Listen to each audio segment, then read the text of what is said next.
রাধে রাধে।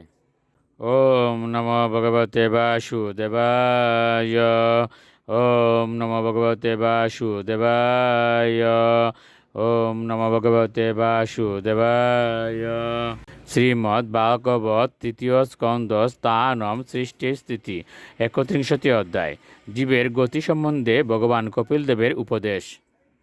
শ্লোক 6। কৃমিবিয়শত সর্বাঙ্গ সৌকুমার্যাৎ প্রতীক্ষণম মূর্ছাম আপনোতি উরুক্লেশ তত্র তৈয় সুদিতৈ মুহ।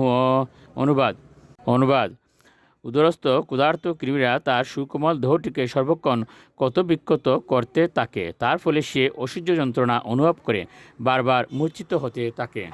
শ্লোক 7। কটু তীক্ষ্ণ উষ্ণ লবণ রুক্ষ অম্ল আদি বিয় উল্লনয় মাতৃভুক্তয় উপস্পৃষ্ট সর্বাঙ্গ উত্থিত বেদন। অনুবাদ মাতার ভুক্ত তিক্ত তীব্র অত্যন্ত লবণাক্ত এবং অত্যন্ত টক খাদ্যের দ্বারা শিশু তার সর্বাঙ্গের অসহ্য যন্ত্রণা অনুভব করে। শ্লোক 8।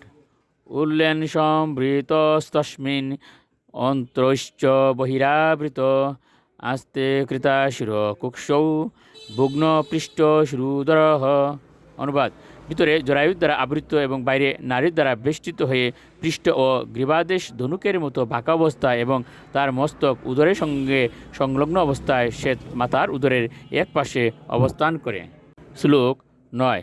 অকল্পঃ সাঙ্গ চেষ্টায়াম শকুন্ত ইব পঞ্জরে তত্র লব্ধ স্মৃতির্দৈবাৎ কর্ম জন্ম শত উদ্ভবম স্মরণ দীর্ঘ মনুচ্চাসম শর্ম কিম নাম বিন্দতে। অনুবাদ শিশুটি তখন পিঞ্জরস্থ পক্ষীর মতো অঙ্গ সঞ্চালনে অসমর্থ হয়ে গর্ভের মধ্যে বাস করে। সে যদি ভাগ্যবান হয় তখন তার পূর্বে শতজন্মের সমস্ত দুঃখ দুর্দশার কথা তার স্মরণ হয় এবং সে তখন দীর্ঘ নিঃশ্বাস পরিত্যাগ করে। সেই অবস্থায় মনে শান্তি লাভ করা কী করে সম্ভব। শ্লোক 10। আরব্য সপ্তমাৎ মাসাৎ লব্ধ বুধ অপি বেপিত নৈক ত্রাস্তে শ্রুতি বা তৈরি বিষ্টা ভুরিব সুদর। অনুবাদ গর্ভধারণে 7 মাস পর তার চেতনা লাভ হয়। তখন প্রসবের কয়েক সপ্তাহ পূর্ব থেকে যে প্রসব বায়ু নিচের দিকে চাপ দিতে থাকে সেই বায়ুর দ্বারা চালিত হয় এবং সেই নোংরা জঘন্য উদরে জাত কৃমির মতো সে এক স্থানে স্থির হয়ে থাকতে পারে না। রাধে রাধে।